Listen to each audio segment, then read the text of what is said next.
সম্প্রতি কুষ্টিয়ার দৌলতপুর উপজেলার মথুরাপুর বাজারে মিম অ্যান্ড জিম এন্টারপ্রাইজ নামক একটি দোকানে রাতের বেলায় গাড়ি থেকে তেল নামানোর সময় ঘটে ভয়াবহ অগ্নিকাণ্ডের ঘটনা। এতে আগুনে দগ্ধ হয়ে মারা যায় ওই দোকানের কর্মী হোসেন আলী। পুড়ে যায় আশপাশের বেশ কয়েকটি দোকানও।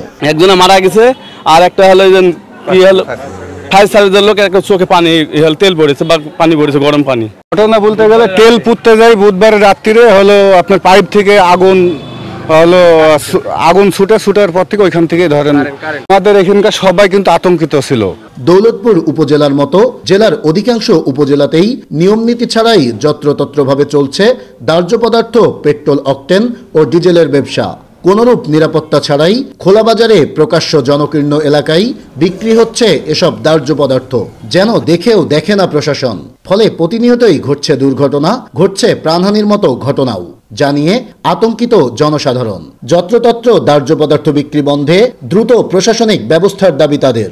আসলে আমি ক্রেতা হিসাবে মনে করি যে এদের একটা রেগুলেটরির মধ্যে এনে একটা এখানে আপনার হচ্ছে সেফটি ইনশিওর করা উচিত। বিভিন্ন অধিদপ্তর আছে, তারা চাইলে মনে হয় আমাদের জন্য একটা ভালো হয়। প্রশাসন এই বিষয়টা ভালোভাবে দৃষ্টিগোচর করা উচিত এবং বিস্ফোরক অধিদপ্তর তারা এই বিষয়টা যেন ভালোভাবে দেখে। তবে প্রশাসন বলছে নিয়মনীতি ছাড়া যত্রতত্রভাবে দাহ্য পদার্থ বিক্রির বিষয়ে দ্রুতই ব্যবস্থা নেবেন তারা।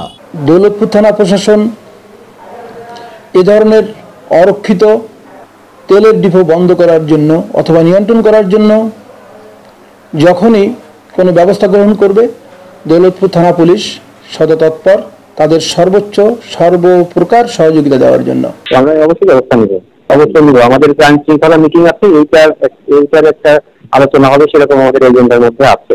কোনো প্রকার নিয়ম নীতি না মেনে চলা ঝুঁকিপূর্ণ এ দাহ্য পদার্থের ব্যবহার বন্ধে দ্রুতই ব্যবস্থা নেবেন প্রশাসন, এমনটাই প্রত্যাশা জনসাধারণের। নাহিদ হাসান তিতাস, দেশ টিভি, কুষ্টিয়া।